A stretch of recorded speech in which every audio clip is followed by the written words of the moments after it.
on, just open them up. Again, Roger. I see your element. Light them all up. 002 traffic, 260. Come on, fire. Roger. Keep shooting. Keep shooting.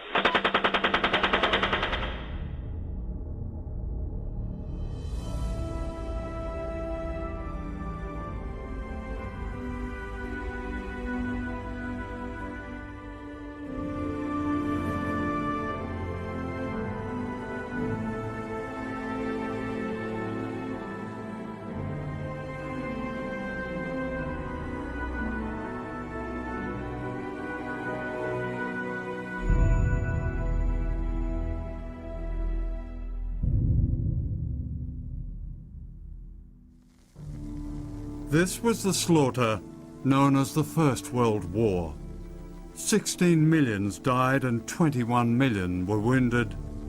At the height of the carnage, the Prime Minister of Great Britain, David Lloyd George, had a private chat with the editor of The Guardian, C.P. Scott. If people really knew the truth, said the Prime Minister, the war would be stopped tomorrow.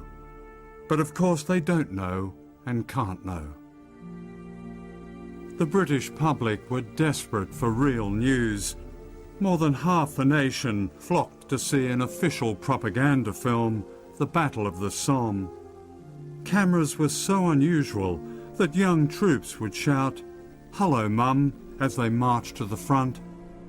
And they were heard crying for their mothers as they died on the battlefield. This was almost never reported. These days we have 24-hour news. The sound bites never stop, and the wars never stop. Iraq, Afghanistan, Palestine. This film is about the war you don't see. Drawing on my own experience as a war correspondent, it will look mainly at television, concentrating on the most popular channels in America and Britain.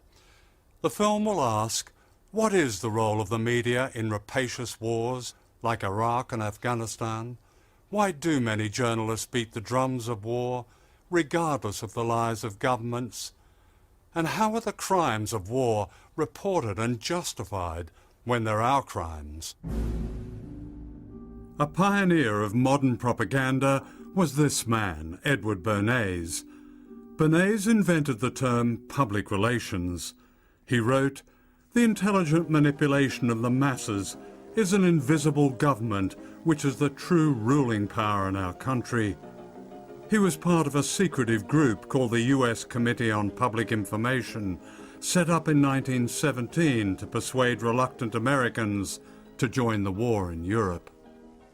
Edward Bernays and Walter Lippmann go to Woodrow Wilson and say, look, man, if you're going to enter into this war, we are going to need to sell this war to the American people. And so Wilson institutes and creates the first modern propaganda machinery. It was actually quite brilliant in its conceptualization, so that the best way to persuade people is to grab them by their emotions, by their unconscious and instinctual urges. Let's not bother with pumping out facts. Let's scare the hell out of people. A picture of the Statue of Liberty in tatters, crumbled into the New York harbor with German planes flying around it. A picture of the world being gobbled up by the bloody hands of a gorilla wearing a German helmet. So, you know, it's not about facts anymore. The facts don't matter. For Edward Bernays, public relations was like a war on people, on bending their will. He persuaded women to smoke at a time when smoking in public was not considered ladylike. He convinced a group of debutantes to parade along Fifth Avenue, holding up Lucky Strike cigarettes as symbols of women's liberation. To his delight, the press called these torches of freedom. What he was interested in doing was creating an association between a product, in this case cigarettes, and the desire for women's liberation. It worked in the sense that it got lots of news coverage. It worked in the sense that women started smoking publicly, and in fact, smoking became a symbol of the new woman, of the emancipated woman. Love is like a cigarette. You know you held my heart aglow between your fingertips. Iraq, March the 20th, 2003. The creation of illusions and the selling of war had come a long way since Edward Bernays. The selling of this invasion depended on the news media to promote a series of illusions, like the link between Saddam Hussein and 9/11. The vision of the World War I poster of the Statue of Liberty in a shambles in New York Harbor is not that different from the image of the World Trade Center, a burning symbol that sort of entered into the stock footage of people's dreams. So immediately you have these associations between the image of the World Trade Center and Saddam Hussein and Iraq. But Saddam Hussein had absolutely nothing to do with it. Saddam Hussein had nothing to do with it, but that didn't matter. Because when you start using symbols that have been separated from their meaning and have sort of taken on a life of their own, the facts don't matter anymore. This is the Pentagon, which spends almost $1 billion a year just on advertising, recruiting, propaganda, the selling of war.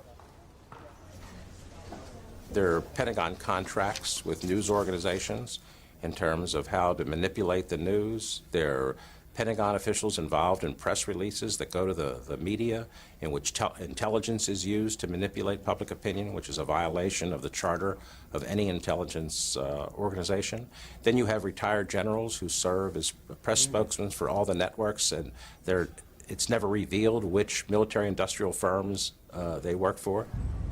Central to this is the co-opting and spinning of a media regarded as the freest in the world. Showdown Iraq. If America goes to war, turn to MSNBC and the experts. If we journalists, including myself, had right from the get-go, from the opening pop, had started asking the kind of tough, digging, aggressive questions we should have been asking, and doing our reporting, rather than just being kind of stenographers, go to a briefing, have an official say something, print it in the paper next day. If we had done our job, I do think a strong argument can be made that perhaps we would not have gone to war. The attack on Iraq was sold by these two men. The blueprint for the invasion was this military doctrine called shock and awe, designed to paralyze the country and destroy food production, water supply, and other civilian infrastructure. The effect would be similar to the dropping of the atomic bombs on Japan. This was terrorizing people on a grand scale, and it would be covered up by deception in massive amounts. But this was not how it was reported at the time. Scores of American reporters have now joined U.S. military units in Kuwait as part of the Pentagon's effort to make any war with Iraq what the Pentagon calls a media-friendly campaign. A new word, embedding, entered media language in the planning for the invasion. Most of the reports that viewers saw came from within a system in which media organizations agreed to certain conditions laid down by the Ministry of Defense in London and the Pentagon in Washington. At the time that our forces crossed into Iraq, we had some 700 reporters embedded throughout our military formations. Embedding was important for that conflict for a number of reasons. One being that we knew we were going up against an enemy that was somewhat masterful at misinformation, disinformation. We have a number of correspondents in bed with our troops across the region. And very deeply embedded in a personal way with the Marine that he's traveling with. I love this expression for the Iraq War, the embedded journalists. Well, too many journalists have been in bed with the administration on a variety of issues. I would say 80 to 90% of what you read in a newspaper is officially inspired.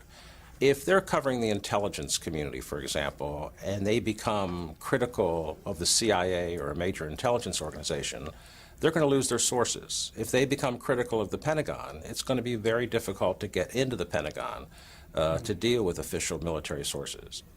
So I think journalists like to be part of the game, part of the inside crowd, and therefore the conventional wisdom is the best wisdom.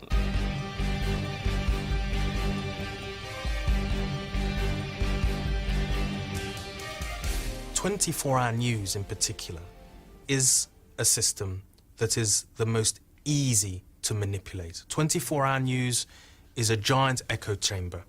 So that's why, for example, Basra was reported as having fallen 17 times before it actually fell. And yet, within 24-hour news, when you're reporting it for the 7th time in that chain of 17 times when the city has fallen falsely, the fact that it's been wrong the previous 7 times just doesn't matter.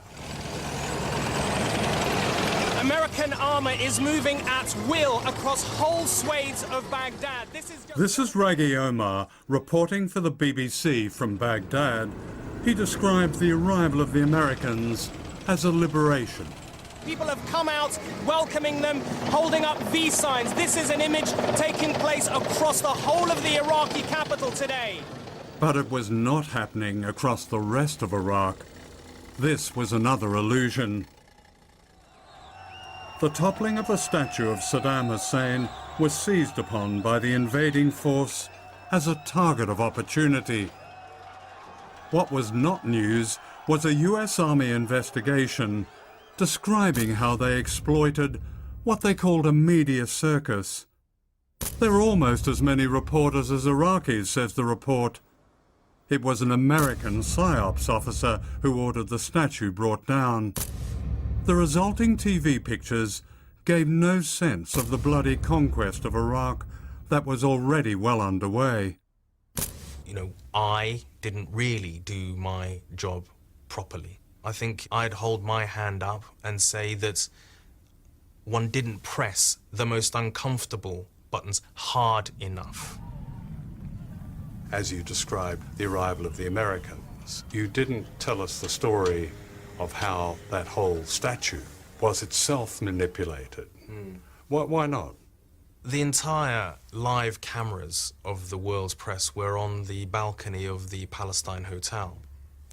And that was really the only events that they saw about Iraqis coming out. So it was a sort of made-for-TV moment. And the most telling moment in that whole day was when an American soldier climbed up a crane and put the American flag over the statue's face. Because in fact that was a true iconic moment of what had happened, that America had taken ownership of Iraq. In Britain, Blair and Bush's invasion was applauded as a vindication of them and their strategy. He said that they would be able to take Baghdad without a bloodbath and that in the end the Iraqis would be celebrating, and on both of those points he has been proved conclusively right, and it would be entirely ungracious, even for his critics, not to acknowledge that tonight he stands as a larger man and a stronger Prime Minister as a result. It is absolutely, without a doubt, a vindication of the strategy. It was a vindication for him. Those who said...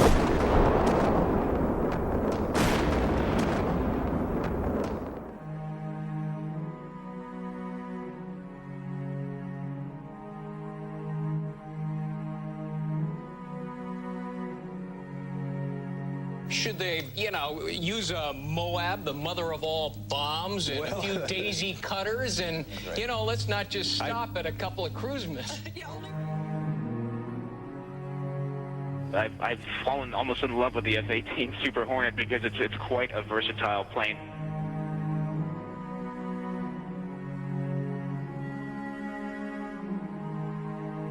I got to tell you, my favorite aircraft, the A-10 Warthog. I love the Warthogs.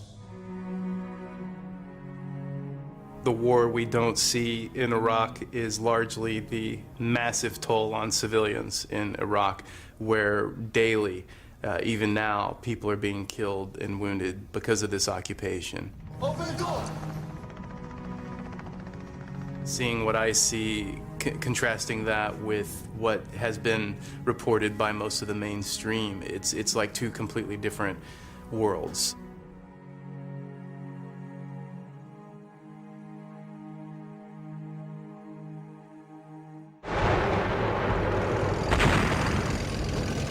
In 2004, American Marines twice assaulted the city of Fallujah, the second time with British forces.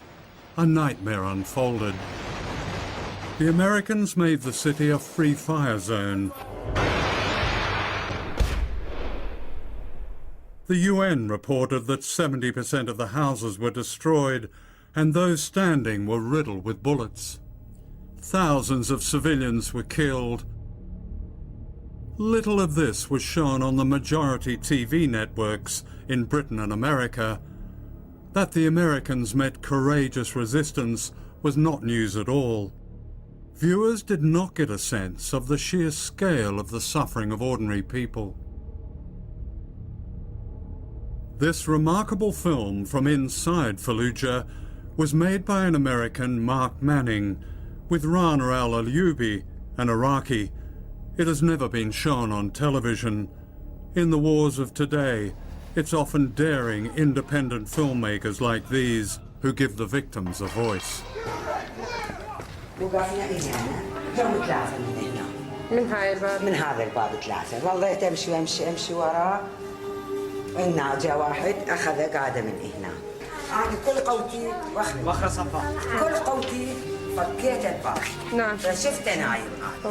الدم يسفح من فانيلته. واحد واقف هنا هذا أمريكي. وخره؟ ودوه هنا يا عجبه؟ هنا وقف. 11 طاوله. هذيك وحده. هذيك.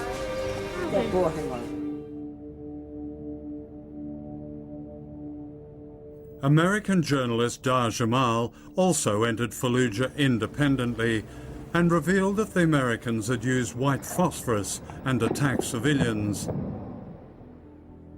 His eyewitness dispatches and photographs contradicted the version many people saw and read, but were not published in the mainstream media. I have photos of trenches being dug, and I watched them burying people there and put little makeshift gravestones, writing anything to try to identify the people. And I walked the rows of these stones after the April siege with one of my interpreters while she read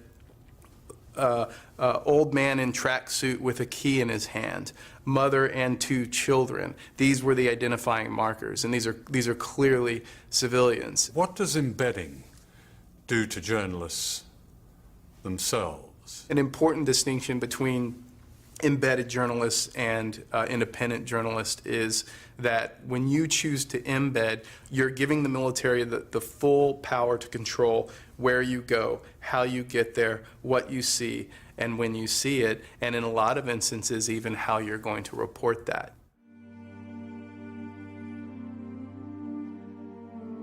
Hundreds of thousands of people were forced to evacuate the city, refugees in their own land. They were given nowhere to go. Many are still unable to return. يعني ما يصير هيك يعني الحكومة شلون تقبل يعني يطلعون ذول المجاهدين ويقولون هاي إرهاب وليش مو إخوانك ما يقولون على الحكومة على هذول الكفرة اللي جم قدروا من العراق ما يقولون لهم ليش هالعمل هذا ليش مو الله ما يقبلها. لا عدوان لا عدوان. Evidence that the invaders had terrorized civilians was provided by Al Jazeera and other Arab TV networks, whose fearless, unembedded reporters and camera crews became a threat to military propaganda. They gave voice to people who refused to be portrayed simply as victims. تفضل يا بوش شوف هذه المآسي ترضى بهيجي انت ترضى بهيجي ظلم انت اكو عندك انسانيه اذا عندك انسانيه تقدر تشوف طفله وهي تصيح ماما بابا وين الإنسانية؟ وين الضمير؟ I happen to be, I think, the only journalist in the world that has seen the bombing of Al Jazeera Arabic's bureaus in both Kabul in 2001 and in Baghdad in 2003. The case of the bombing of the Al Jazeera office in Kabul was, without doubt and categorically, a direct targeting of those journalists to shut them up and possibly kill them. Al Jazeera had informed Washington. Every news organization provides Western military commanders with exact coordinates of where their journalists hide. But the point about the bombing of the Al Jazeera Arabic office in Kabul was that they were given a warning to get out. So that was a clear targeting of a journalistic organization and personnel to get them off the air. Journalists who refuse to go along with the military are often those who report the real news. In August 1945, a public relations spectacle was staged on the USS Missouri in Tokyo Bay, in which General Douglas MacArthur ostentatiously took the surrender of the Japanese. The embedded media were told to attend. Cameramen and reporters of many countries record this historic moment. An Australian reporter, Wilfred Burchett of the London Daily Express, refused and set out on a perilous journey for the ruins of Hiroshima. The official truth of the atomic bombing was presented in this New York Times report, which claimed that radiation sickness did not exist. The reporter who wrote the story was later revealed to have been secretly on the payroll of the US War Department. Burchett's historic scoop had exposed the lie. There was, he reported, an atomic plague. I interviewed Wilfred Burchett in 1983, shortly before he died. It was, I think as I described it, it was like a city, not a bombed city, it was like a city which steamroller was going to flattened everything out of existence. What I was seeing there, and this feeling sort of grew into me as I walked around and I looked at people, that here, this is the last minute, what happened in the last minute of World War II, but it would be the fate of cities all over the world in the first hours of a World War III. What happened to you personally in Japan after that was published? I went back to Tokyo by train and arrived just as there was a press conference being held to deny my story, because the official line was that there was no such thing as atomic radiation. And the denial of that story has gone on for decades. It's more or less still going on. The media consensus was that the atomic bombs had brought the war to an end, but official files told another story.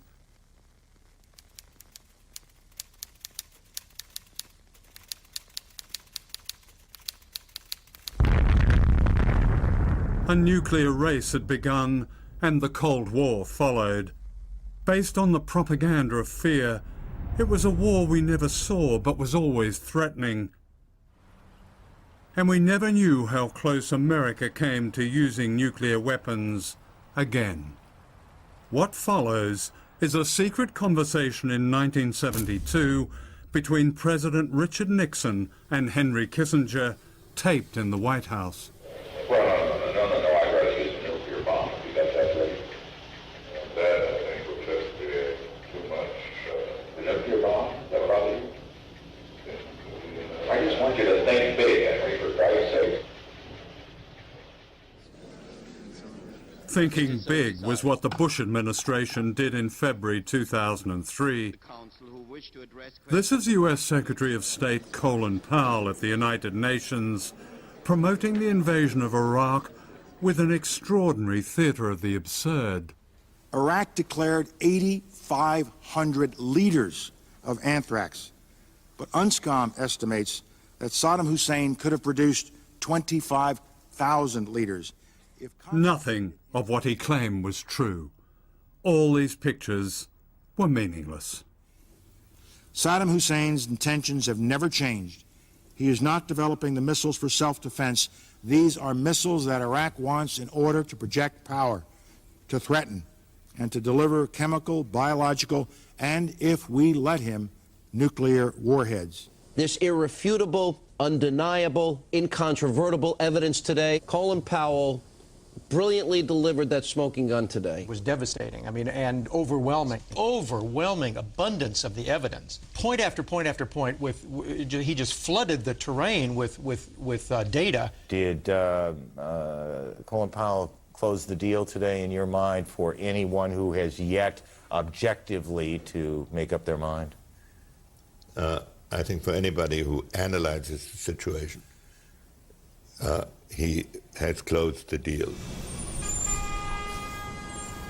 Colin Powell's incredible performance was never seriously challenged in the American broadcast media, of which Rupert Murdoch's Fox Television is the biggest network.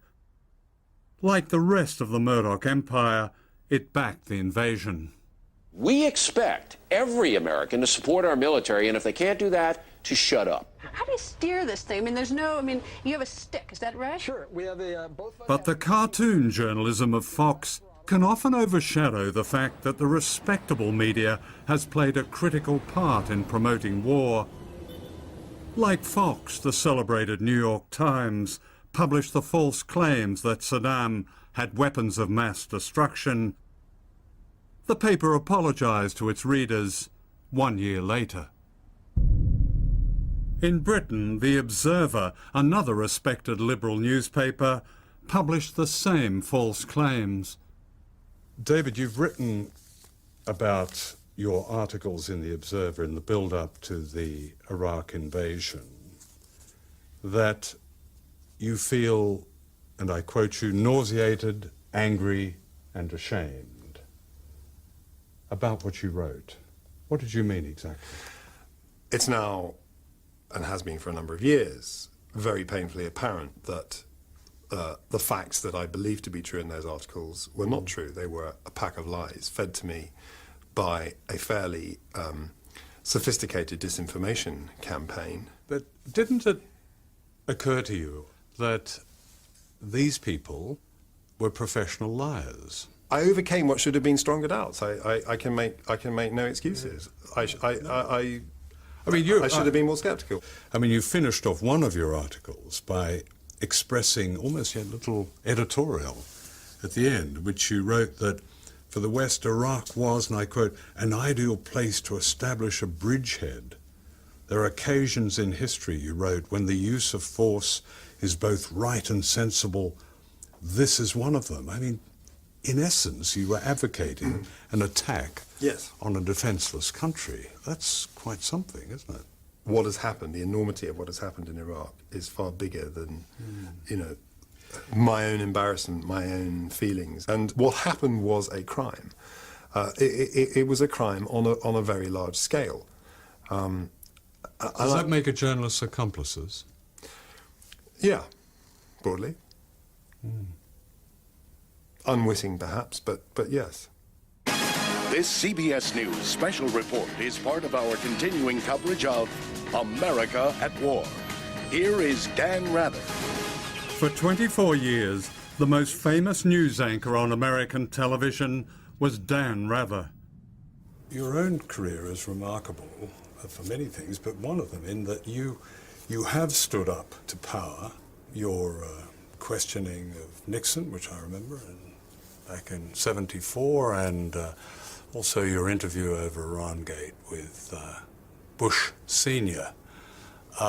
But then later on, you appeared famously on the David Letterman show, which I happened to see, and you said George Bush is the president, he makes the decisions, and as just one American, wherever he wants me to line up, just tell me where and he'll make the call. Why did you say that? This was in the almost immediate wake of 9/11. And that's the way I genuinely felt. I was responding as an American citizen in a personal way. And I have said that whether those of us in journalism want to admit it or not, then at least in some small way, fear is present in every newsroom in the country. A fear of losing your job, a fear of the institution, the company you work for going out of business, the fear of being stuck with some label, unpatriotic or otherwise, that you will have with you to your grave and beyond. The fear that there's so much at stake for the country that by doing what you deeply feel is your job will somehow be embarrassed. All of these things go into the mix. But it's very important for me to say, because I firmly believe it, I'm not the vice president in charge of excuses, that we shouldn't have excuses. What we should do is take a really good look at that period and learn from it and, suck up our courage. Charles Hanley, who won the Pulitzer Prize for reporting, was in Iraq in January of 2003, and he went to all the sites that had been named by Bush officials as suspicious sites, Al Tuwaitha and Fallujah. He went to every site that had been named by George Bush, Cheney, Rice, Colin Powell, and he found that in every case they were still sealed since 1991 when they had been sealed by UN inspectors. He filed a report on January 18th. It went to every major newsroom in the United States because it's the AP, which goes to every major newsroom in the United States. Got no pickup. No one published it. It didn't fit the script. It got virtually no pickup. It didn't fit the script. We were going to war no matter what. I think that if good media coverage, good journalism that tells truth to power can make a huge, huge difference. So do I think that we would have gone to war if the media had done their job and had challenged not just the lies about weapons of mass destruction, but the lies about how Saddam kicked the inspectors out in 1998 and the whole litany of propaganda that led up to March 20th, 2003, the launch of the war. I think if the media had been challenging that, I think we would not have gone to war. Jeremy Paxman said last year he and the rest of the media had been hoodwinked in the run-up to the invasion of Iraq. Is that something that you would agree with? Well, what I think I would say about that is that clearly we did not realise until much later in the day that the weapons of mass destruction were not there. And of course there was the so-called dodgy dossier as well. So there is quite a body of evidence to build up to suggest that the media certainly were taken in by the claims that were coming from government at that point, yes. Why didn't the media get it? Why didn't the BBC get it?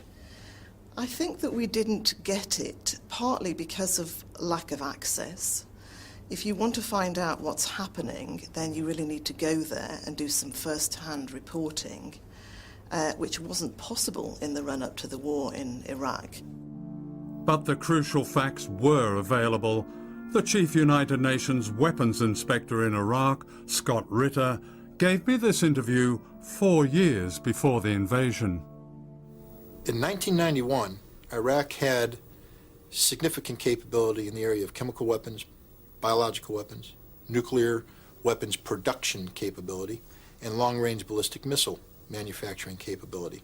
By 1998, the chemical weapons infrastructure had been completely dismantled or destroyed by UNSCOM or by Iraq in compliance with UNSCOM's mandate. The biological weapons program had been declared in its totality late in the game, but it was gone. All the major facilities eliminated. The nuclear weapons program, again, completely eliminated. The long-range ballistic missile program, completely eliminated. All that was left was the research and development and manufacturing capability for missiles with a range less than 150 kilometers, a permitted activity. Everything that we set out to destroy in 1991, the physical infrastructure had been eliminated. So if I had to quantify Iraq's threat in terms of weapons of mass destruction, the real threat is zero, none. The former chief weapons inspector, Scott Ritter, was saying as early as 1998 that Saddam Hussein was completely disarmed. Scott Ritter, I think, appeared in 2003 twice, and once at 3 in the morning on BBC 24 News. He was a vital expert witness, and there were others. Well, I don't know why Scott Ritter didn't appear more, but he clearly did appear at times. That's the question for the BBC. Why weren't those who were Why weren't those witnesses voices heard? Yes. Well, because there were also other voices that we were putting on the air, Unscombe, Mohammed Al-Baradei, Hans Blix. So we were actually listening to those voices. But yeah, I think you've got a good point. You know, why didn't we? It's a question that we asked ourselves afterwards. Why was it that we didn't discover this first, didn't discover the state of Saddam Hussein's weapons of mass destruction? I think what critics of that would say is that the broadcasters, notably the BBC, echoed or amplified the lies told in the run-up to the invasion, rather than investigating itself. What the BBC, though, have a duty to do is to report what governments and their representatives are saying, which we, of course, did. We were just reporting, quite legitimately, the claims that people at the time were making. They weren't legitimate claims, though. They were in the mouths of legitimate leaders, though, and therefore we had a duty to report that. But those leaders, both of them you mentioned, Blair and Bush, have long been discredited. I mean, isn't it the BBC's role, as well as reporting what politicians say, to hold power to account? Of course it is. It's the BBC's duty to scrutinise what it is that people say. We're not there to accuse them of lying, though, because that's a judgment. No, that's not being suggested, that you make a judgment. The point is that it appears now that those important journalistic challenges were never made. It's not up to me to make a judgment. We're there to report what their claims are and hold them up to scrutiny and investigate. In August 2002, ITV reported a warning by Vice President Cheney that Iraq would soon have a nuclear weapon. And that was nonsense. But it was presented uncritically as news. Wouldn't you say that that contributed to the invasion that happened the following March? Well, it might have done, but with respect, not our fault. I mean, I don't believe that you're suggesting, are you, that we should completely dismiss the words of arguably the second most powerful man in the Western world? We reported it. We didn't necessarily agree with it. We reported it and allowed our viewers to make up their minds as to whether this was a man telling the truth or not. No, but that's not fair on viewers, is it? Because they may not know what we as journalists know or ought to know, that this was an extremely dodgy politician who was making extraordinary claims. If we knew it, we should have said so. If we didn't know it, we can't. And that applies across everything. But you're absolutely right in one regard. We shouldn't take things at face value. We should do our best to investigate. And when we do know, we should tell our viewers. Of course we should. That's part of the process of being a journalistically based organisation. I mean, I was thinking of Blair's many statements. One, on the 29th of January 2003, ITV News reported Blair as saying, "We do know of links between Al-Qaeda and Iraq." These links, as you know, didn't exist. I mean, we're getting into the realms of sort of semantics now, but they're very important semantics, he used the word links between the two. Your quotation, not mine. Well, I think that was a quotation from ITV from Tony News. Blair. From Tony Blair. Yeah. Links. Now, links can mean 1,000 things. It doesn't necessarily mean a bond of support, of there mutual were no support. links. Well, look, I'm sitting here across you. You're telling me that. I would say to you, well, show me that there were no links. Show me that they'd never... Show me that they'd never... Even those claiming links said there were no links. Any communications of any kind between those two organisations. Come on. It's impossible to do that. And he chose his words carefully. And of course... Well, they're not careful. We do know of links between Al-Qaeda and Iraq. Yeah, but the word links could mean 1,000 things, is the point I'm saying here. And you're not suggesting, I'm sure, that we shouldn't have reported what the Prime Minister was saying. You were talking about semantics a little while ago.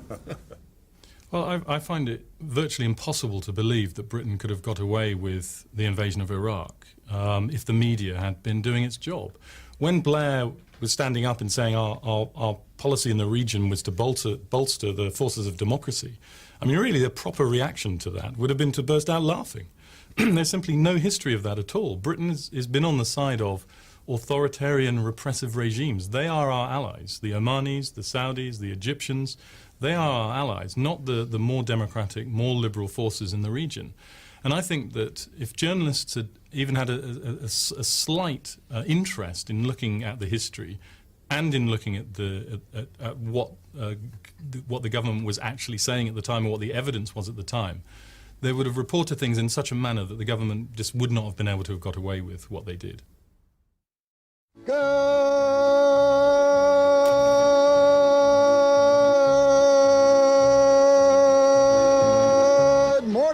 Vietnam. Welcome to the Dawn Buster.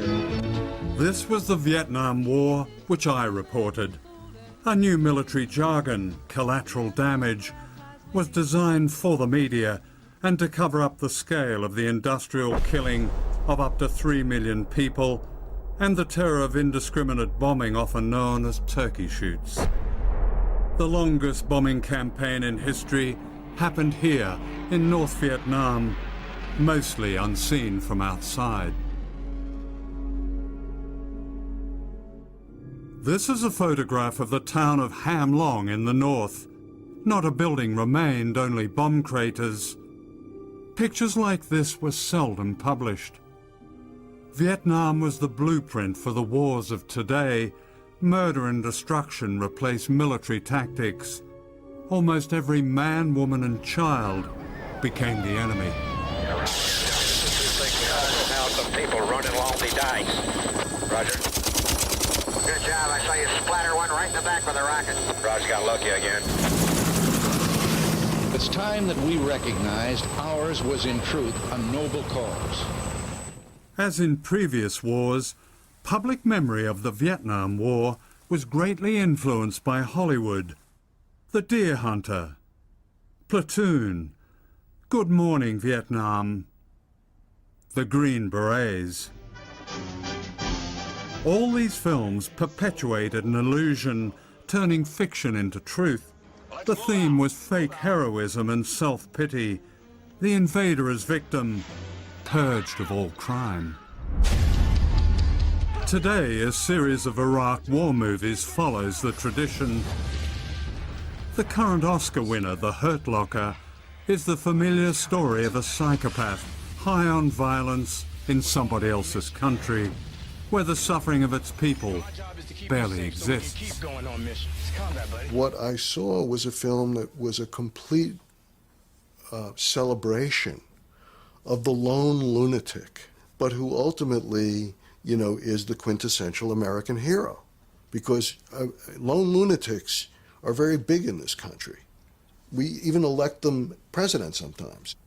This film is a film about killing, in which killing is completely incidental. And this is a war that was orchestrated purely for profit and for oil and for ownership of other people's resources and for control of global resources.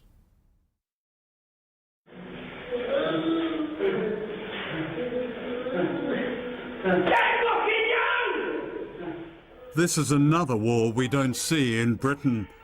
In this video, British soldiers are abusing Iraqi civilians.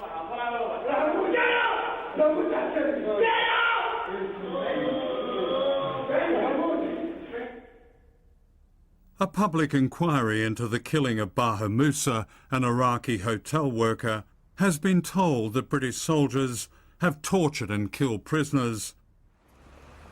Phil Shiner is the lawyer acting for more than 100 Iraqi families. Modern democracies don't leave marks, so stealth torture. So the things that we developed, and we weren't alone, the Americans did the same, obviously, are much more subtle. Leaving someone hooded, putting someone into a wall-standing position, depriving them of food and water, etc. My clients complain of every type of threat that your women will be brought here and raped in front of you, that, you know, death threats, you will be transferred to Guantanamo Bay. And frankly, people should be prosecuted for a lot of the things that I'm talking about in criminal courts, not military courts. You can't have soldiers prosecuting other soldiers being tried by a panel of soldiers. The court-martial system, in my view, has utterly failed. That's got to go. You need the people who are complicit in it all. You need them prosecuted. What role do you think embedding plays in this? Well, the problem with embedded journalism is all we're seeing is the point of view of the troops. We're not seeing or hearing from the civilians who are on the wrong end of their tactics. So let's take detention. It seems clear that British forces in Iraq killed many people, maybe hundreds of civilians when they had custody of them, and did the most extraordinary, brutal things involving sexual acts, etc. Embedded journalism is never, ever going to get close to hearing the story of those Iraqis.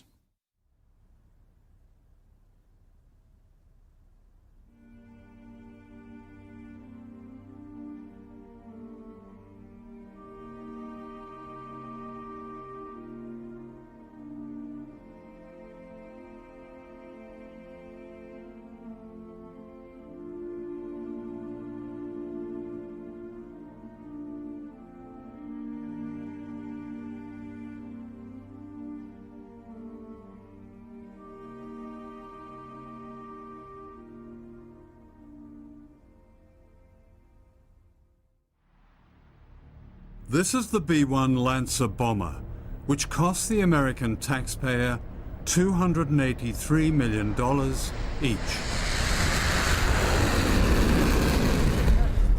And this is what it did on May the 4th, 2009, in Farah province, Afghanistan, following false intelligence of Taliban in a village. Its victims were some of the poorest people on earth.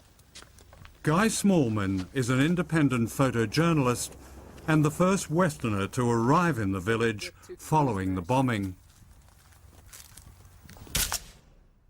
The first strike happened outside the village mosque, which was the first place that I was taken to, was just a mass of craters, and several bombs had fallen in that area. Then after that, the women and children were evacuated to a compound in the far north of the village. And again, their heat signatures were picked up by the bomber crew, and a 2,000-pound bomb was dropped into the middle of them, and that was where the majority of the people died.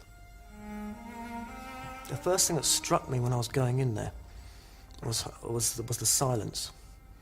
I mean, the Afghan countryside is usually a symphony of birdsong, and it was absolutely dead quiet, and the locals had done their best to collect all the bodies and the body parts. But there were still flies swarming all around the area, and there was still a very pungent smell of death, very heavy in the air. I think the thing that struck me more than anything else was the children. It was almost as if all their energy and emotions had been drained out of them, and they would stare right through me and my translator into the middle distance. They didn't laugh, they barely spoke at all. And that, I think, left the most lasting impression. And I was given quite a grim tour of where people were buried. In a lot of cases, entire families were buried in the same grave. I think I counted just over 70 new graves, fresh graves. And then at one far end of the cemetery, there's an enormous mass grave which is around 30 metres across. And in that grave are the remains of 55 people. And they had to be buried there together because they were quite literally blown into pieces, and it was impossible to tell who was who, so they had to bury them together in one long trench. And then there was the difference about the casualties. The local people insisted that over 140 civilians had died, and NATO said there was 25. So the deaths of 147 people, including 93 children, became a dispute over... Became a dispute over a body count, and nothing more. Now, I know for a fact that the pictures taken by the Afghan radio journalist were out there. I know that stringers on the ground were filing those pictures. And I mean, a lot of those pictures were very graphic, but a lot of them, you know, did show people digging bodies out of the rubble. It did show those bodies lined up for burial.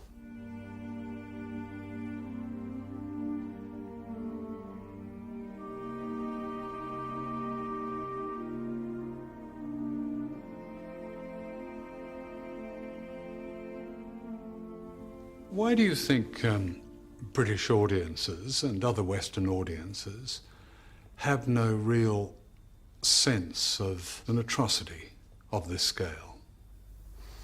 I think people become desensitized to it. When they're told on the news a wedding party has been attacked by accident, a compound has been bombed by accident, a farmer and his family have been killed by accident, they don't really connect with it, because they don't actually get to see those bodies. The faces, the names are not known to them. The names, it's just a number. Whether they're Afghans or Iraqis or Lebanese civilians, they're just numbers. And it's perhaps easy to understand why British Muslims feel completely disenfranchised from our domestic news services. I think the press really conspires to play down the carnage in Iraq and Afghanistan. This gets to what the great American writer and academic Ed Herman called worthy and unworthy victims. The Iraqis are not worthy victims, so we can play down their deaths, because if we accept the reality that there are more than 1 million dead, it's largely our fault. And so, for instance, the U.S. press will talk about 200,000 to 400,000 dead in Somalia. Those victims are worthy victims because they were killed by people that we don't like. And in one bizarre case, which talked about the cultural peculiarities of Afghan society, because they actually got rankled when you killed their family members, their civilian family members. And in another case, they said that they argued that Afghan society was peculiar because they didn't like people breaking into their houses in the middle of the night. You know, and this caused them to get angry and sometimes carry out vendettas.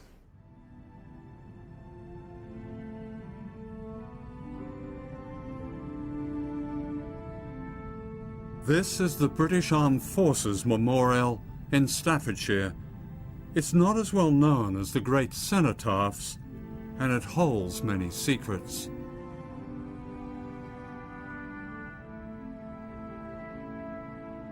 There are 16,000 names here. Every year since 1948, British forces have been in action somewhere in the world, and there's space for another 15,000 names of young servicemen and women waiting to die.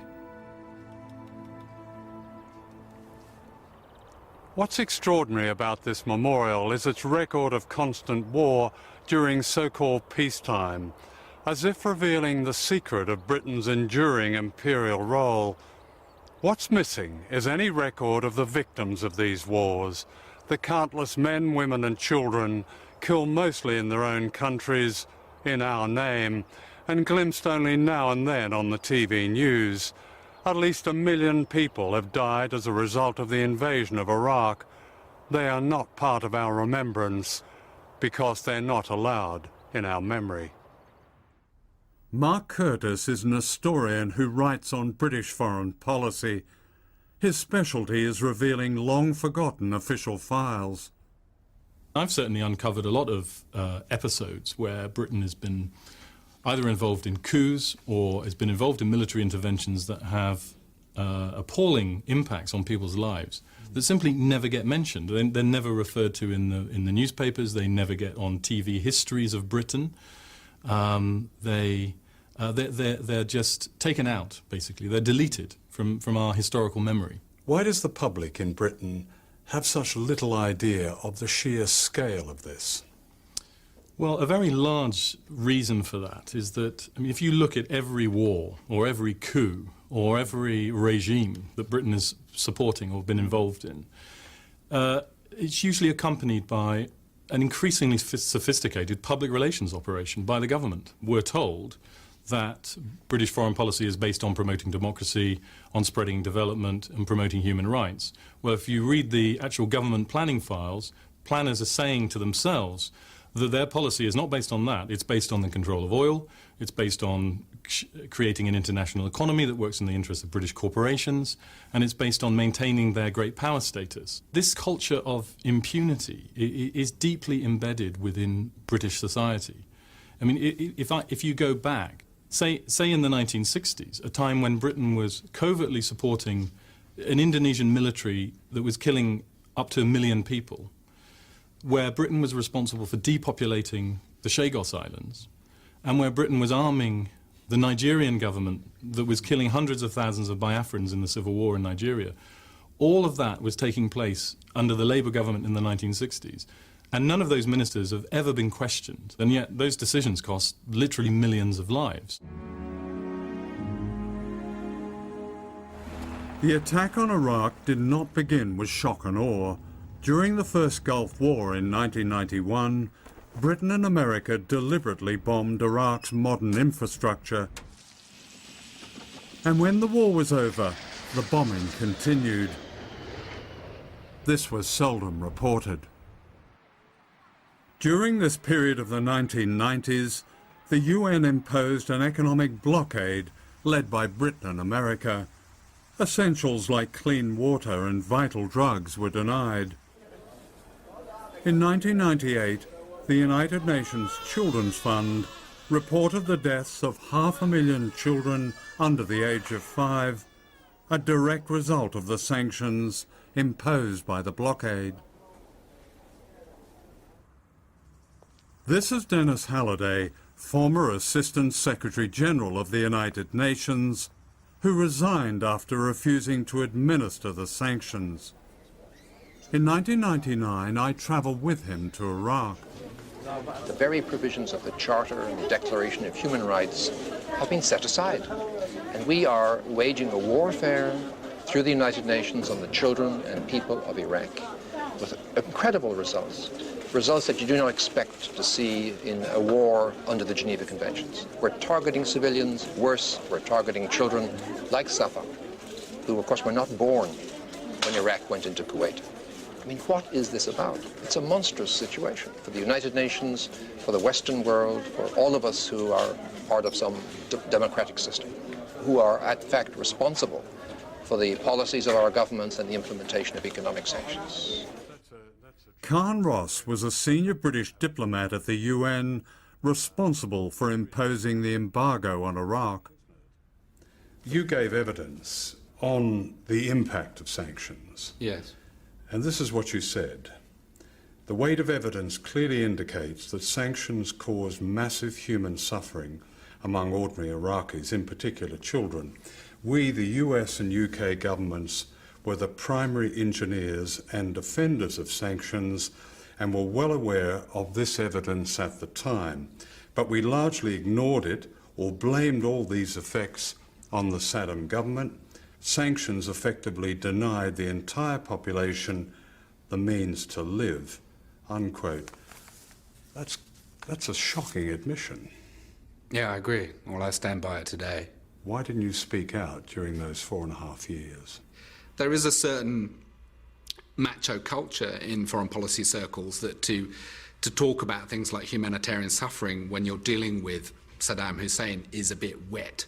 You know, that it's not what the issue is really about, that governments do security, that that's the kind of hard thing that we're there to provide. And I think however wrong your decisions may be, whatever damage you may do to other individuals, there is at the end of the day no accountability whatsoever. We had extraordinarily good resources to put together our story, to find little facts to justify their story, factoids I began to call them. And how eagerly would journalists accept these factoids? They had very little chance to do anything other than accept our version of events and more or less relay it unedited to the public. Government is an information machine, and we would control access for journalists to us, to governments. When I was in news department in the Foreign Office, we would control access to the Foreign Secretary as a form of reward to journalists if they were critical, if we felt they were too hostile to our account of events. We would not give them the goodies of trips with the Foreign Secretary around the world, or exclusive interviews every now and then. We did the same in New York. If journalists were not particularly supportive to our account, we would freeze them out. We would make life harder for them. But there is a subtle and private relationship between them, which is basically of favoritism, that certain journalists are rewarded with access for being supportive of the story. They will basically tell journalists, you carry on with that line, that kind of unjustified criticism of our government policy on X, Y, or Z, we will punish you. And that is very explicit, those kinds of threats. What happened was not an intelligence-based process. It was basically a PR process run by Number 10 to produce a document that was much more politically credible than the evidence suggested. It was a major deception, wasn't it? I think it amounts, in effect, to that, yes. I remember before I was sent to New York in late '97, I did the round of departments in London, saying to them, OK, I'm going to New York, I'm going to be doing Iraq, what do I need to know? And I went to see non-proliferation department in the Foreign Office, and I was expecting a briefing on the vast piles of weapons that we still thought Iraq possessed. And the desk officer sort of looked at me slightly sheepishly and said, well, actually, we don't think there's anything. We don't think there's anything in Iraq. I said, that's extraordinary. I mean, I thought we had sanctions because we thought Iraq had large amounts of weapons. He said, no, the justification for sanctions is basically that we have unanswered questions about how those stocks were destroyed in the past. But what I feel very guilty about it. I feel very ashamed about it. I feel ashamed about it sitting talking to you. I feel actual shame running through my body when I talk to you about it. Should journalists feel the same, those who pass on the deception? Absolutely. We should all be accountable to each other. I think that's the only way to have a civilized society, is some kind of transparency with each other and accountability, and people holding people morally accountable for what they do, and that applies to journalists as much as it applies to anybody.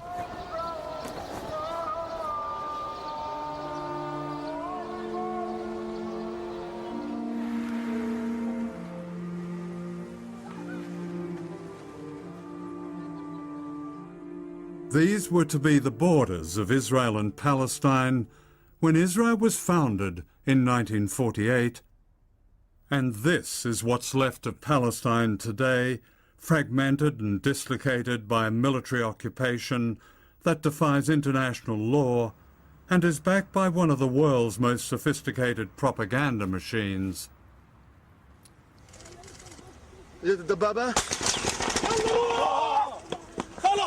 This is Palestinian cameraman Imad Ghanin being shot repeatedly by Israeli soldiers. The killing of non-Western journalists is rarely news. Imad Ghanin was 21 and lost both his legs.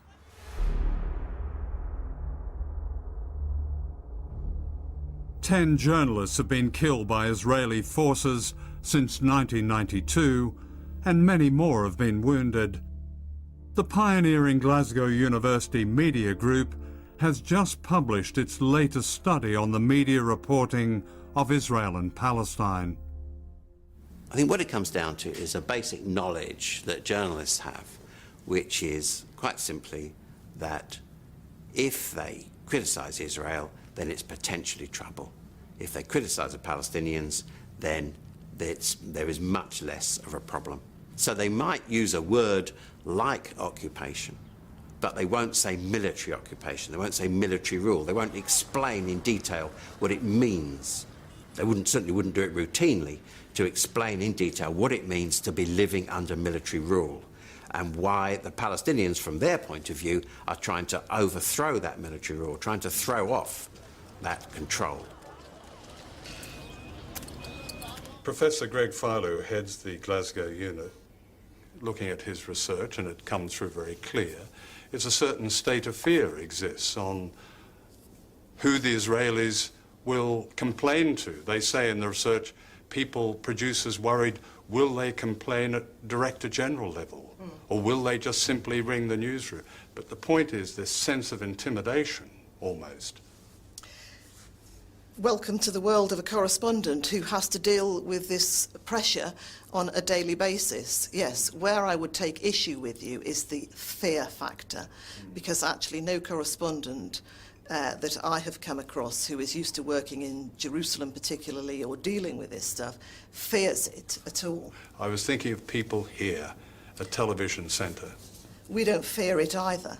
We take a lot of it, but we don't fear it. After we did the first book, I gave a number of talks to journalists in Britain, to BBC journalists, and I spent time with people who were senior producers on television news.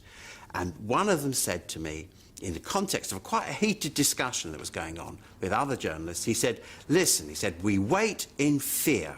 That was his exact words. We wait in fear for the telephone call from the Israelis. He said the only issue we face then is how high up it's come from them. Has it come from a monitoring group? Has it come from the Israeli embassy? And then how high has it gone up our organisation? Is it the duty editor? Has it gone above that? Is it the Director General? He said, I have had journalists on the phone to me minutes before we've gone on a major news programme saying, what can I say? Which words can I use? Is it all right if I say this?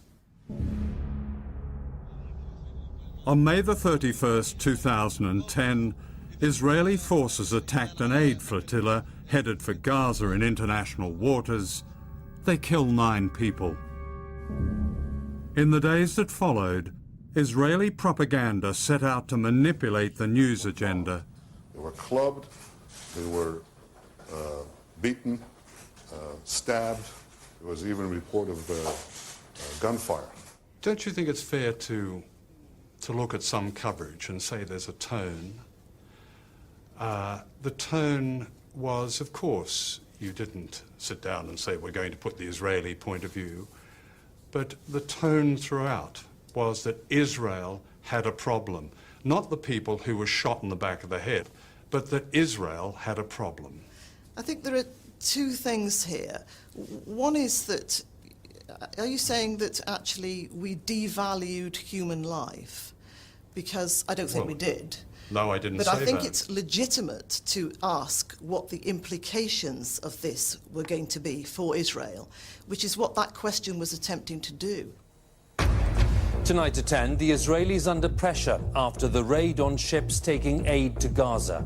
Hundreds of activists in the convoy were detained in Israel, including at least 40 British nationals.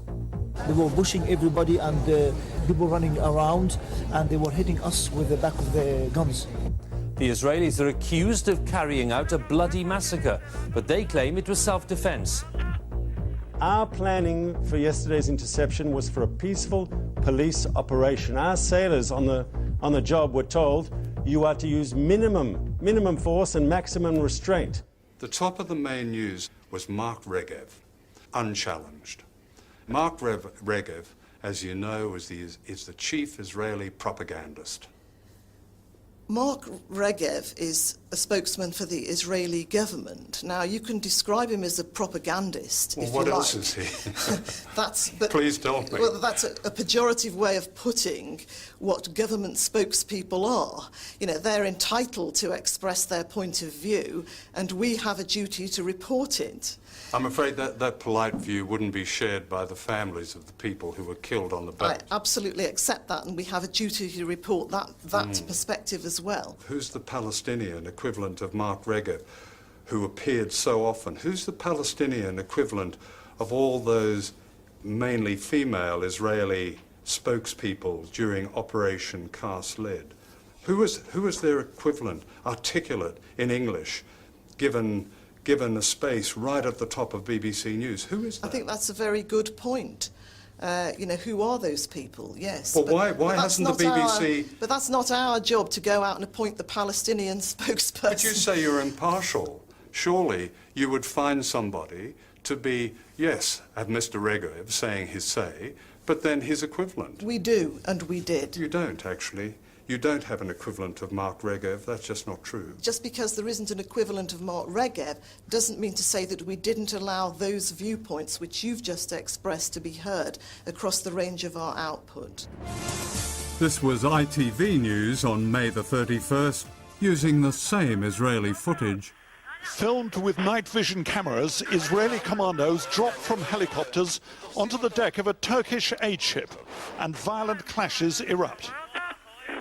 The immediate aftermath of the Israeli attack on the aid flotilla in June. For one thing, the Israelis supplied doctored film, even with captions, which was widely used across ITV and the BBC. It was labelled, but the context of this, according to the Israelis, that their people who were attacking the flotilla were actually being attacked by the people who were on the flotilla. That Israeli perspective, propaganda, dominated. Well, I don't think it dominated, but certainly the Israeli propaganda machine, as you well know, is very, very sophisticated. And in its own terms, is quite successful on occasions. And yes, it is the case that sometimes media organisations fall into a trap laid for them by it's only sophisticated because we allow them to be sophisticated. But again, you know, it's only when you can come to write the history of these events that you can see it with that hindsight view. When it's actually happening on a daily basis, you've got to be very careful what you do. When the story is over, and when someone has the time and brain power left to actually kind of write the definitive history of it, sure. Then, if you got things wrong, you put your hands up and you say, well, at that time, we weren't aware of that, we made a mistake, that's you know, that happens from time to time. People like the Palestinians can't wait until someone writes a definitive history. They depend on journalists now, don't they? You're suggesting that journalists can...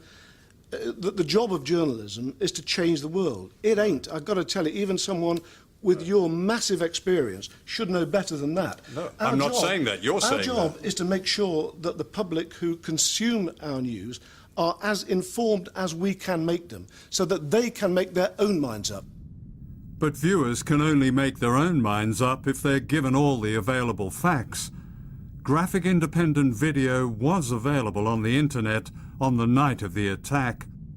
4 months later, a United Nations investigation described the Israeli attack as displaying unnecessary and incredible violence. 6 people were executed at point-blank range. The attack warranted prosecution for war crimes. This was only reported in a 12-second item on ITV News and completely ignored on the 3 main BBC TV bulletins and seen only on News 24.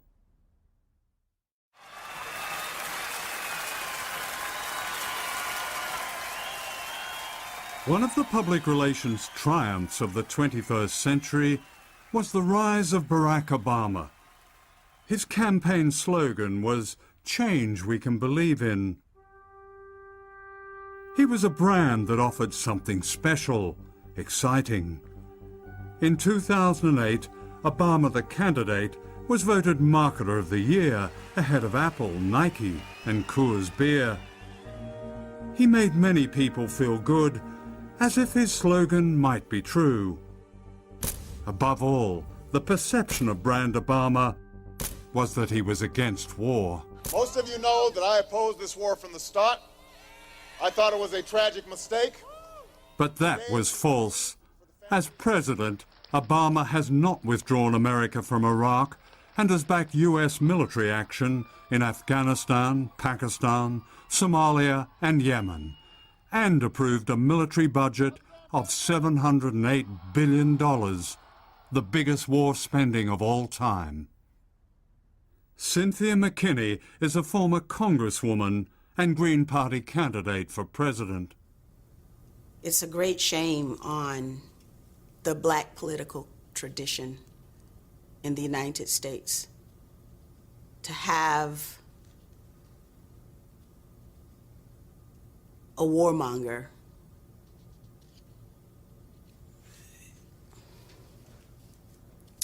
it's almost as if the black community in the United States, maybe we've lost our innocence too, because it would be very difficult to find a black person in the United States, just an average, ordinary person who supports any of these wars. And yet these wars are being carried out in blackface. More than any other president, Obama has prosecuted truth-tellers known as whistleblowers. And this is WikiLeaks, an internet whistleblowing organization. Independent and stateless, it represents a landmark in journalism. WikiLeaks has released hundreds of thousands of secret Pentagon documents that describe the wholesale killing of civilians in Iraq and Afghanistan. In the information that you have revealed on WikiLeaks about these so-called endless wars, what has come out of them? Looking at the enormous quantity and diversity of these military or intelligence apparatus insider documents, what I see is a vast, sprawling estate, what we would traditionally call the military intelligence complex or military industrial complex, and that this sprawling industrial estate is growing, becoming more and more secretive, becoming more and more uncontrolled. This is not a sophisticated conspiracy controlled at the top. This is a vast movement of self-interest by thousands and thousands of players all working together and against each other to produce an end result, which is Iraq and Afghanistan and Colombia and keeping that going. You know, we often deal with tax havens and people hiding assets and transferring money through offshore tax havens. So I see some really quite remarkable similarities. Guantanamo is used for laundering people to an offshore haven which doesn't follow the rule of law.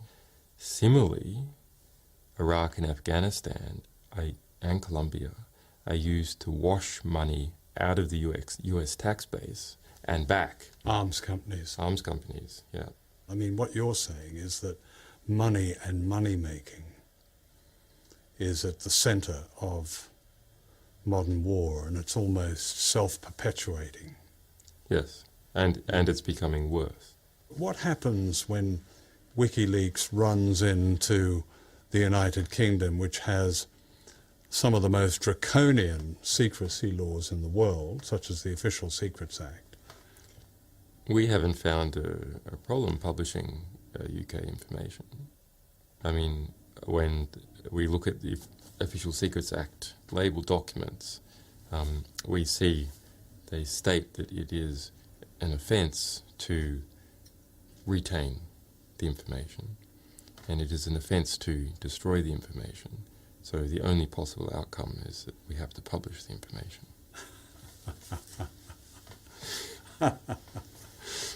And that's what which we have done on many, many occasions. I noticed one that I had a personal interest in was one that from the Ministry of Defence, classified document that equated terrorists with investigative journalists as threats. And Russian spies. And Russian spies. Yeah, as in fact, in many sections of that report, investigative journalists are the number one threat to the sort of information security of the Ministry of Defence. That was a 2,000-page document on how to stop leaks from the Ministry of Defence, which we leaked.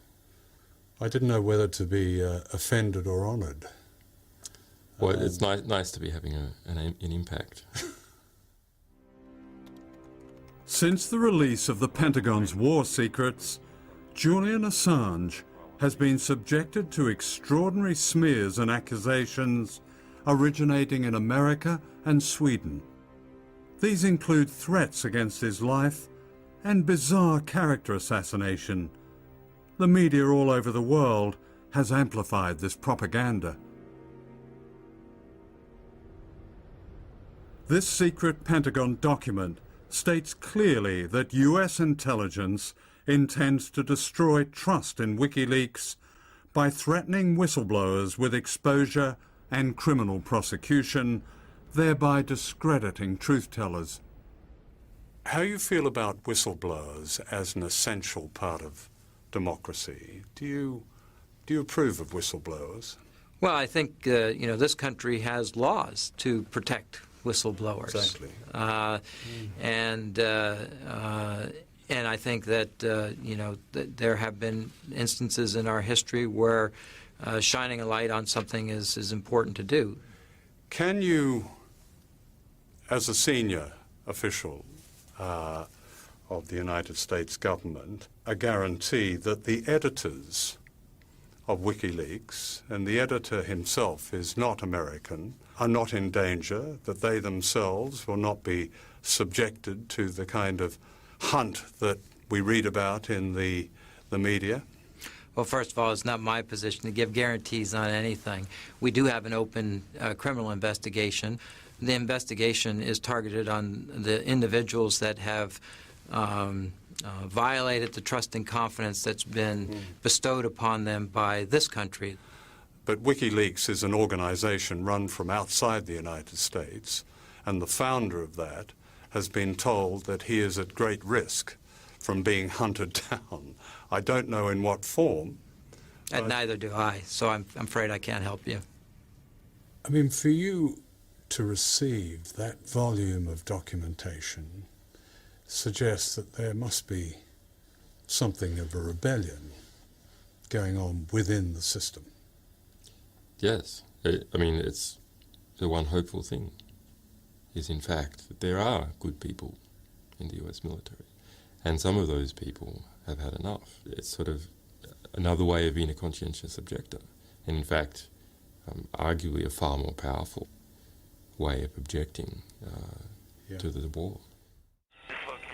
In April 2010, WikiLeaks released this cockpit video from an Apache gunship in Baghdad in 2007.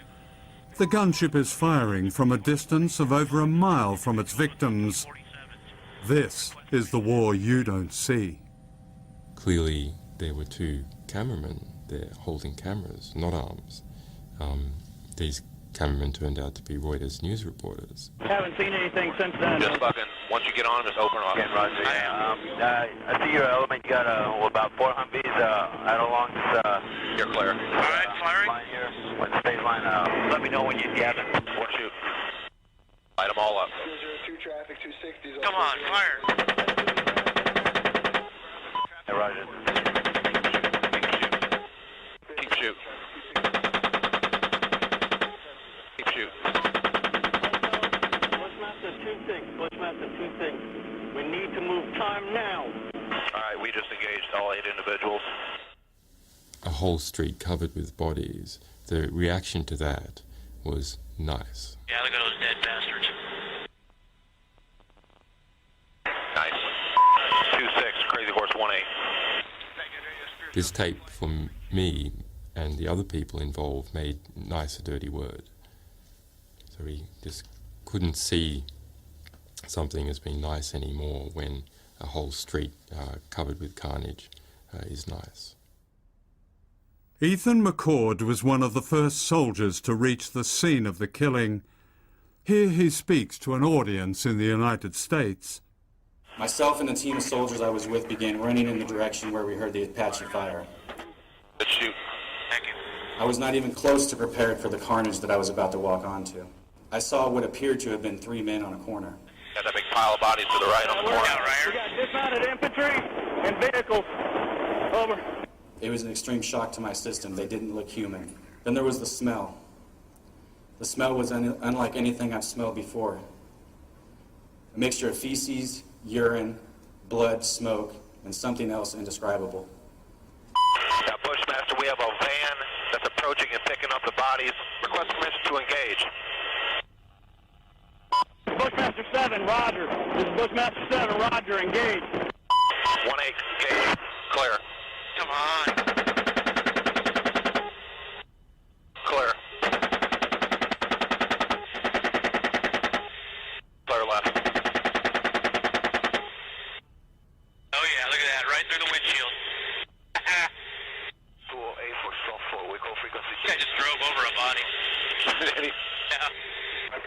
crying.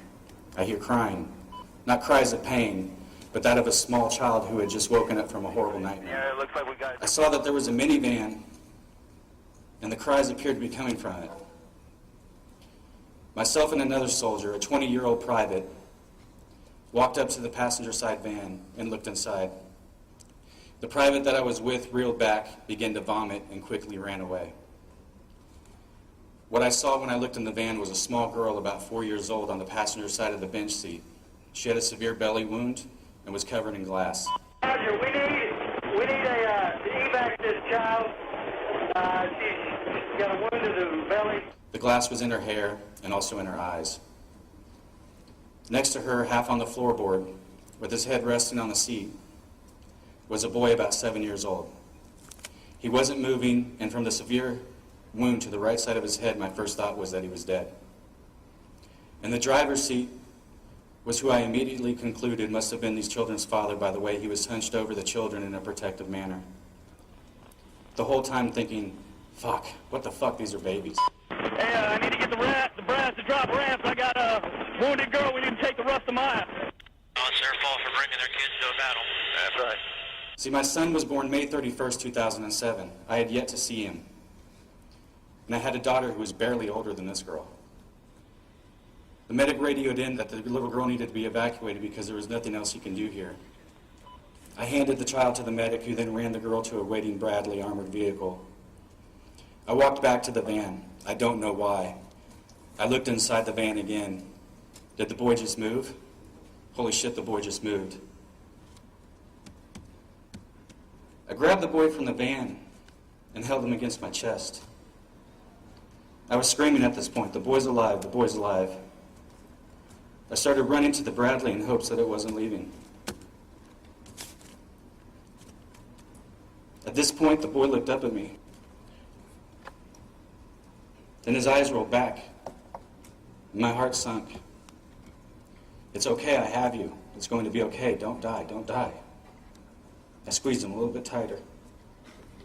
I put him into the Bradley as gently as I could. Can you tell battalion that 2 civilian children casualties are coming back to Restamai and the Bradley over?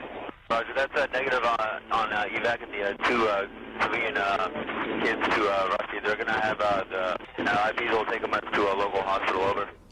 What the fuck are you doing, McCord? It was my platoon leader. You need to quit worrying about these fucking kids and pull security, he screamed. At the time, the only thing I can think of was, Roger that, sir. One of the soldiers on the ground, he describes the atrocity as, and I quote him, an everyday occurrence. And he said the word from his commander was to kill, I won't use the word, everyone on the street. And he replied to him, are you kidding me, women and children? He said, yes. And it's a point made by many other soldiers who've come back from Afghanistan and Iraq that this kind of atrocity is not an aberration. Well, first of all, this is not an everyday occurrence. If it was an everyday occurrence, we would certainly know about it. These incidences are unfortunate. Every one in which there's a civilian casualty is unfortunate. But again, it is the enemy who is deliberately trying to inflict civilian casualties and put civilians in harm. It is the NATO forces, it is the U.S. forces that are taking every precaution that they can to prosecute the war and prevent civilian casualties.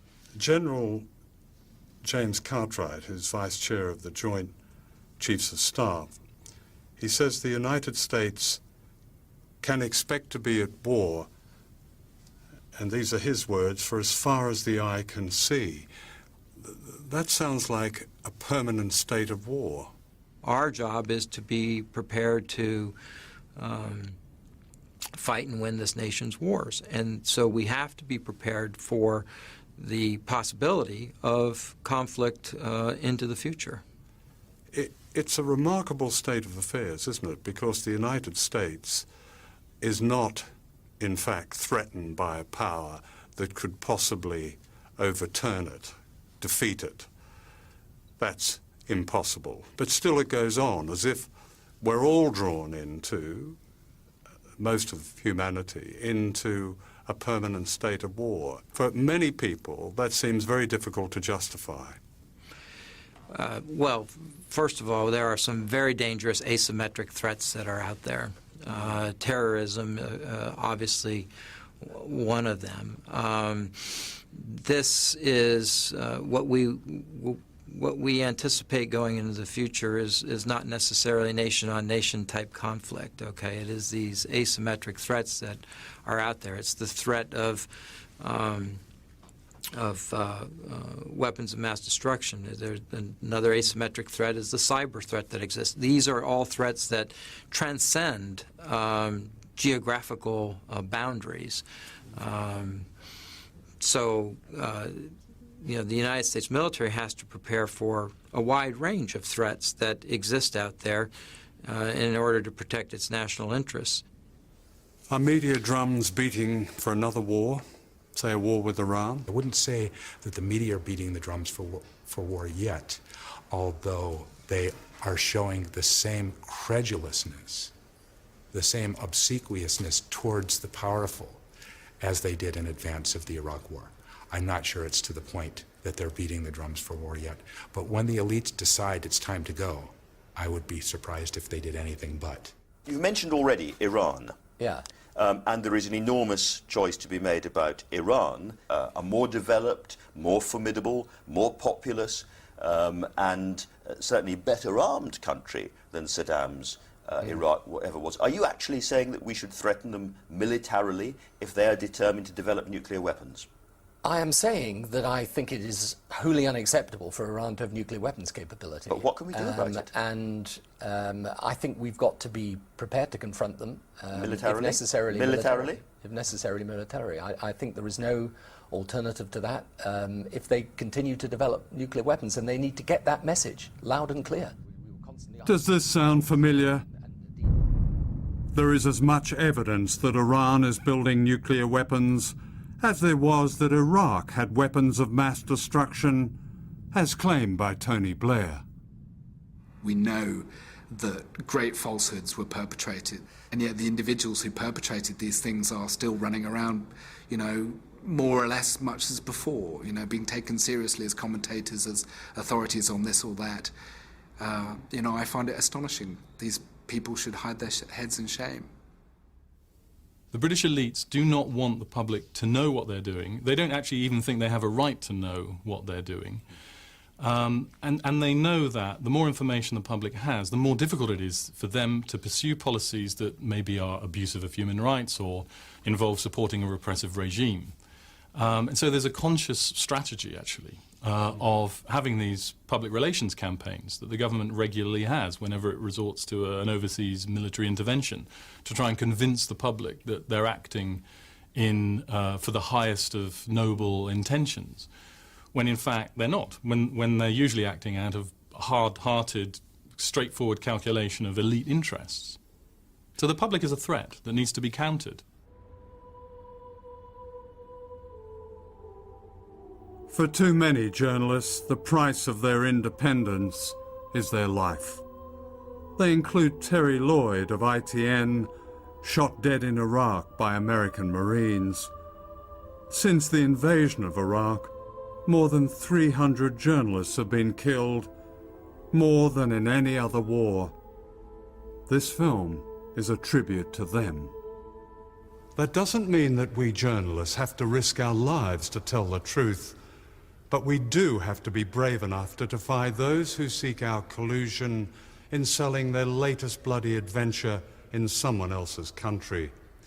That means always challenging the official story, however patriotic that story may appear, however seductive and insidious it is. For propaganda relies on us in the media to aim its deceptions not at a faraway enemy, but at you at home. It's very simple.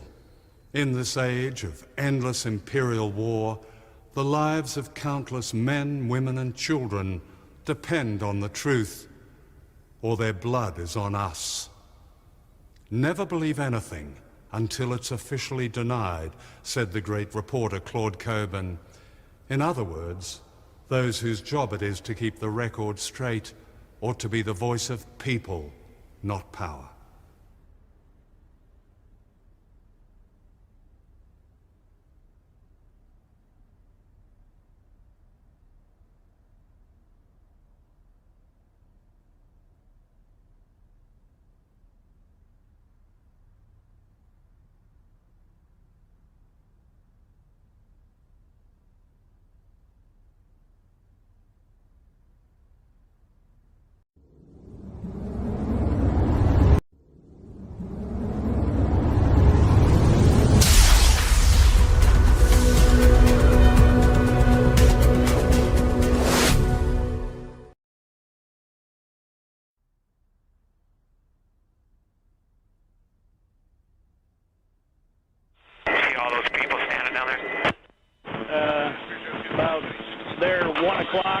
Once you get on them, just open them up. Roger. I see your element. Light them all up. 002 traffic, 260. Come on, fire. Roger.